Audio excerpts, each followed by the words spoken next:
આજ રોજ પંચમહાલ જિલ્લાના કમલમ ખાતે હું મીરપ ગોલાવ જિલ્લા પંચાયત સીટનો કોંગ્રેસનો સક્રિય કાર્યકર હતો, પરંતુ આજે અમારા મીરપ ગ્રામ પંચાયતમાં સંતરોડ અને પાનમને જોડતા પુલનો વિકાસ મોદી સાહેબના હસ્તે થયો છે। એ બદલ અમને અમારા ગ્રામજનોને આનંદની વાત છે અને હું વર્ષોથી કોંગ્રેસનો હતો જ, પરંતુ આજે અમારી બાજુની અંદર જે કંઈ ધારાસભ્ય દ્વારા અમારી વિકાસ થયો છે એ વિકાસને જોઈ અને મારી ઈચ્છા એવી થઈ કે મારે ભાજપમાં જોડાવું છે અને ભાજપની સાથે રહી અને હું પૂર્વ તૈયારી રાખીશ। 200 જેવા 200 અમારા મીરપ ગ્રામ પંચાયતમાંથી કોંગ્રેસના 200 કાર્યકરો મારી સાથે આવી અને ભાજપમાં જોડાયા છે। આજ રોજ પંચમહાલ જિલ્લામાં કમલમ ખાતે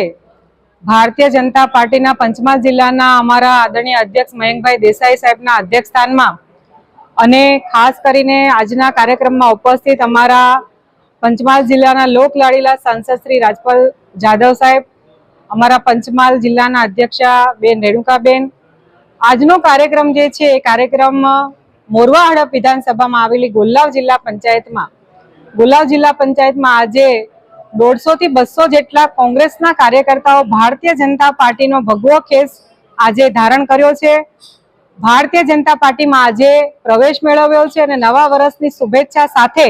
નવા વિચારો, નવી દિશા અને નરેન્દ્ર મોદી સાહેબનું નેતૃત્વ જે છે અને નરેન્દ્ર મોદી સાહેબે જે સૂત્ર આપ્યું છે સૌનો સાથ, સૌનો વિકાસ, સૌનો વિશ્વાસ અને સૌનો પ્રયાસ, એ સૂત્રને સાર્થક કરવા માટે, ભારત દેશને આત્મનિર્ભર બનાવવા માટે સૌના સાથ સહકારથી વિકાસના પંથે અને રાષ્ટ્ર ભાવના સાથે, રાષ્ટ્ર પ્રથમની વિચારધારા સાથે આજે ભારતીય જનતા પાર્ટીમાં સૌ કાર્યકર્તાઓ, અમારા જૂના કાર્યકર્તાઓ પણ ઉપસ્થિત રહ્યા છે અને બધા સાથે મળી આજે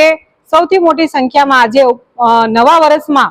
કોંગ્રેસનો છેડો ફાડીને ભારતીય જનતા પાર્ટીમાં પ્રવેશ મેળવ્યો છે। બધાને આજે આવકારીએ છીએ, બધાને શુભેચ્છા પાઠવીએ છીએ અને આવનાર સમયમાં મોરવા હડપ વિધાનસભામાં આવનાર તાલુકા પંચાયત, જિલ્લા પંચાયતમાં બહુમતીથી, જંગી બહુમતી અને લીડથી અમે ભગવો લહેરાઈશું। આજથી અમે સંકનાદ કરેલો છે। જય હિન્દ, જય ભારત।